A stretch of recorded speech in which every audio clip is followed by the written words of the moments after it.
Hallelujah. Odofo yedo nyankopon asese ne nso. Ode ache yen. Wama na dum na do so ama yen. Wama ne nekredi nso ayɛ kɛseɛ. Ene nso so onyame tumfo yeda wase. So oni yedi ne yie. Wentwa ya antwene o. Ne mamu na mwadom so esiesie yen ama wo ho. Ye ye kenyina ne se ayeye ne nkanfo ne tonton ɛyɛ wodia. Ene duye yi nso Oma yabai wona asese rade church yen. Nyame nkronkron yente wase o. Na yetimi de aboyembra ahye wudin kronkron ne onyam. Aseda kɛseɛ nka wudin. Ewo Jesus Christ dimo ene yabɔ mpaye. Amen. Odofo mema wakwa abade bauti asese ndwumedi so.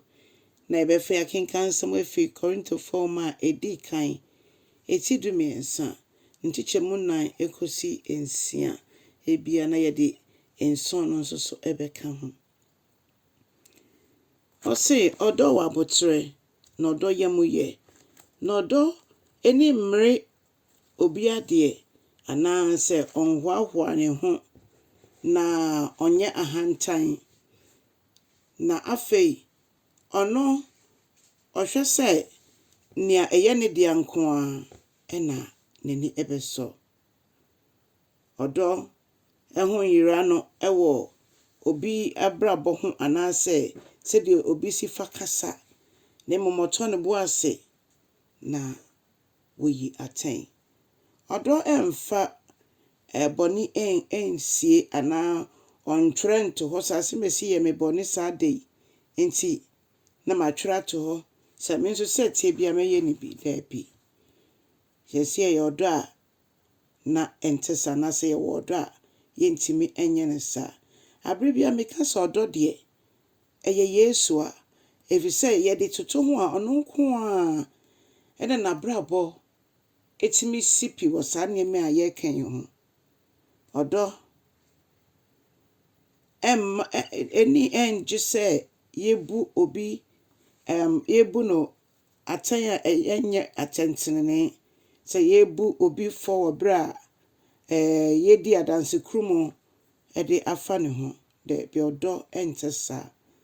Na odo enije ewo nokra ne nko emo. Odo eye obi owodo no ye obi a so obi nye bibia na nani agye a ono so ne bomu enije.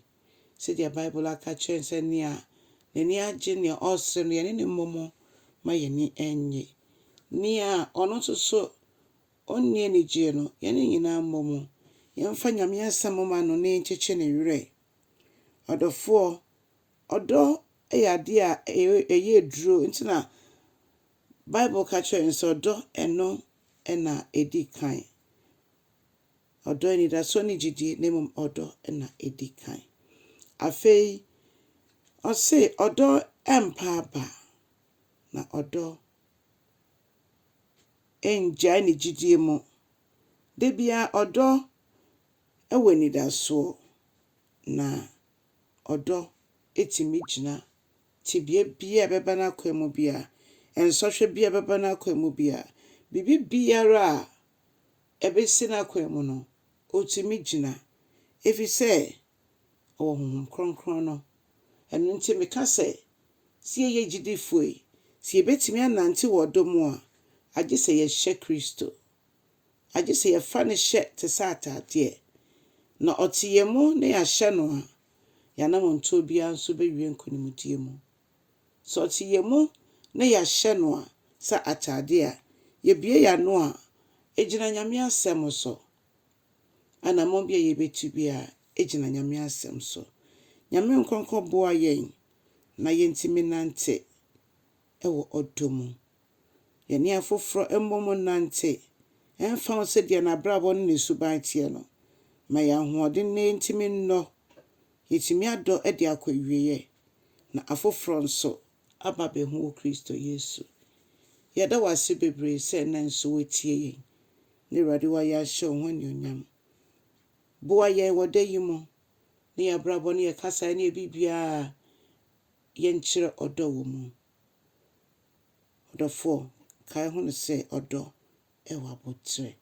Onyankopɔn nhyira no nyɛ kɛseɛ. Ɛwɔ Jesus Christ din mu. Ɛna yɛbɔ mpaeɛ.